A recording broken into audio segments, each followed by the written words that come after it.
வணக்கம் உறவுகளே. மக்கள் திலகம் எம்ஜிஆர் சினிமாவில் இருந்து அரசியலுக்குள் வந்து குறுகிய காலத்திலேயே பெரு வெற்றி பெற்று முதலமைச்சரானார். அவர் இப்படி வெற்றி பெற்றதால் தாங்களும் அரசியல் களத்தில் குதித்தால் வெற்றி பெற்று விடலாம் என்று நிறைய நடிகர்கள் ட்ரை பண்ணி பார்த்தார்கள். பாக்யராஜ், ராஜேந்தர், கார்த்திக், விஜயகாந்த், கமலஹாசன், இப்படி வரிசை நீண்டு கொண்டே செல்லும். ஆனால் இப்படி வந்தவர்கள் யாரும் சொல்லிக்கொள்ளும் அளவுக்கு அரசியலில் வெற்றி பெறவில்லை. இதனால் சீச்சி இந்த பழம் புளிக்கும் என்று எல்லோரும் விட்டுவிட்டார்கள். இந்த நிலையில்தான் ஜோசப் விஜய் அவர்கள் 2 வருட காலத்திலேயே அரசியலுக்குள் வந்து வெற்றி பெற்று இப்பொழுது முதலமைச்சராக ஆகியிருக்கிறார். இதனால் அந்த கனவு கோடம்பாக்கத்தில் இப்பொழுது திருப்பவும் உயிர் பெற்றிருக்கிறது. அதன் அடிப்படையில் உறவுகளே, நடிகர் தனுஷ் அவர்கள் இப்பொழுது ஒரு இயக்கத்தை தொடக்கி இருக்கிறார். அதற்கு கொடியையும் அவர் அறிமுகப்படுத்தி இருந்தார்.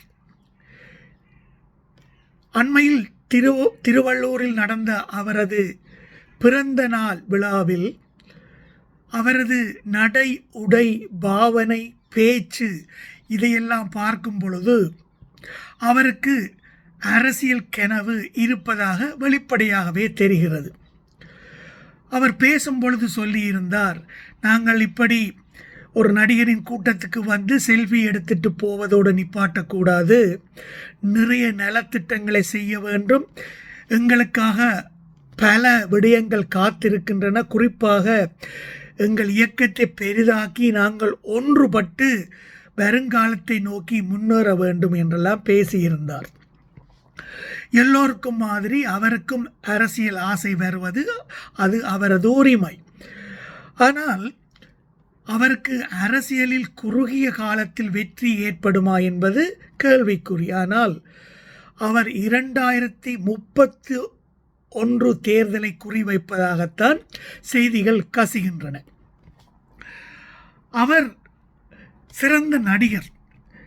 ஜோசப் விஜயுடன் ஒப்பிடும் பொழுது தனுஷ் அவர்கள் நிறைய திறமைகள் கொண்டவர். நடிப்பு திறமை, எந்த கதாபாத்திரத்தையும் அப்படியே உள்வாங்கி நடிக்கக்கூடியவர், நன்றாக நடனமாடக்கூடியவர், கவிதைகள் எழுதக்கூடியவர், பாட்டுகளுக்கெல்லாம் டைரக்ட் பண்ணக்கூடியவர், இப்படி பல திறமைகள் அவரிடம் இருக்கின்றன உறவுகள். என்னை பொறுத்தவரையில் தமிழ்நாட்டில் எனக்கு பிடித்த ஒரு நடிகரில் முதல் இடத்தில் இருப்பவர் தனுஷ். அவரது நடிப்பு, முகபாவனை எல்லாம் அவ்வளவு அற்புதமாக இருக்கும்.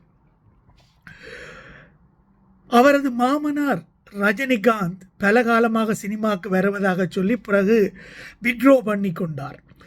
இப்பொழுது விஜய்க்கும் அவருக்கும் இருக்கும் ஒரு பகைமை உணர்ச்சியால் தனுஷை அரசியலுக்குள் இறக்கி சூப்பர் ஸ்டார் பின்னுக்கு இருந்து இயக்குவதாக ஒரு செய்தியும் வந்திருக்கிறது உறவுகளே. பல திரைப்படங்களில் சிறப்பாக நடித்த தனுஷுக்கு தற்பொழுது மத்திய அரசிடமிருந்து விருது கிடைத்திருப்பது உங்களுக்கு தெரியும். ராஜன் படத்துக்காக அவருக்கு விருது கிடைத்திருந்தது. அதை பற்றி சில கண்ட்ரவர்சிகள் வந்திருந்தாலும் அவர் எத்தனையோ படங்கள் நடித்து அது விருதுக்கெல்லாம் ஏற்புடையதாக இருந்தபோது அவருக்கு அந்த விருது வழங்கப்படவில்லை என்பது என் கருத்து உறவுகளே. இப்படி போகிற இடமெல்லாம் அவர் சொல்லுகிறார், தனக்கு விருது கிடைத்திருந்தது, அது தமிழனுக்கு பெருமை, தமிழனாக நான் பெருமைப்படுகிறேன், அது தமிழனுக்கு கிடைத்த வெற்றி என்று அவர் அண்டர்லைன் பண்ணி கூறி வருகிறார் மேடையில். அதற்கு காரணம் இல்லாமல் இல்லை உறவுகளே. ஜோசப் விஜய் அவர்களுக்கு தான் தமிழன் என்று நிரூபிக்க வேண்டிய தேவை இருக்கவில்லை. அது அவர் தமிழன் என்று அநேகமான தமிழ்நாட்டு மக்களுக்கு புரிந்த விடயம். ஆனால் தனுஷுக்கு அவரது அப்பா தெலுங்கு சமுதாயத்தை சார்ந்தவர் என்று அவரது அப்பாவை சொல்லி இருக்கிறார். அதனால் தான் தமிழன் என்று நிரூபிக்க வேண்டிய கட்டாயத்தில் அரசியலுக்குள் குதிக்கவிருக்கும் தனுஷ் இருக்கிறார். அந்த வகையில் அவர் போகும் இடங்கள் எல்லாம் அதை அவர் குறிப்பிட்டு கூறி வருகிறார். இப்பொழுது விஜய்க்கு வெற்றி வாகை கிடைத்து அவர் அரியணையில் இருக்கிறார். அவருக்கும் சில பிரச்சனைகள் இருந்தது. சொந்த குடும்ப பிரச்சனை, மனைவியுடன் பிரிந்திருப்பது, பிள்ளைகளை கவனிப்பதில்லை, அப்பா அம்மாக்களை கவனிப்பதில்லை, வேறு பெண்களுடன் தொடர்பு, நடிகைகளுடன் தொடர்பு, பனையூரில் பலவிதமான குத்தாட்டங்கள் எல்லாம் போடுகிறார் என்றெல்லாம் செய்திகளை பரப்பினார்கள்.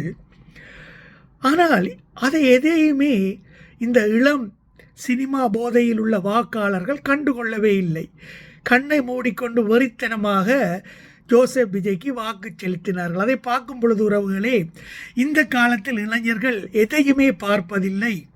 சினிமாவில் ஒருத்தன் வந்து குத்தாட்டம் போட்டால் நாங்கள் விசில் அடித்து கொண்டு, பாலாபிஷம் பண்ணி கொண்டு, மண்சோறு சாப்பிட்டு கொண்டு அவனுக்கு வாக்களிப்போம் என்ற மனநிலையில்தான் தமிழ்நாட்டு இளைஞர்கள் இருப்பதாக இன்றைக்கு உலகம் முழுவதும் கேலியாக பேசிக்கொண்டிருக்கிறார்கள். அந்த வகையில் உறவுகளே, தனுஷ் அரசியலுக்கு வந்தாலும் அவரது தனிப்பட்ட வாழ்க்கையை பற்றி பெரிதாக கண்டுகொள்ளாமல் அவரையும் சிஎம் நாற்காலிக்கு தமிழ்நாட்டு வாக்காளர்கள் அனுப்பினாலும் ஆச்சரியப்படுவதற்கில்லை. ஜோசப் விஜய் அவர்களுக்கு சூப்பர் ஸ்டார் ரஜினிகாந்த் வைக்கும் ஒரு செக்காகவே இதை பார்க்கப்படுகிறது உறவுகளே.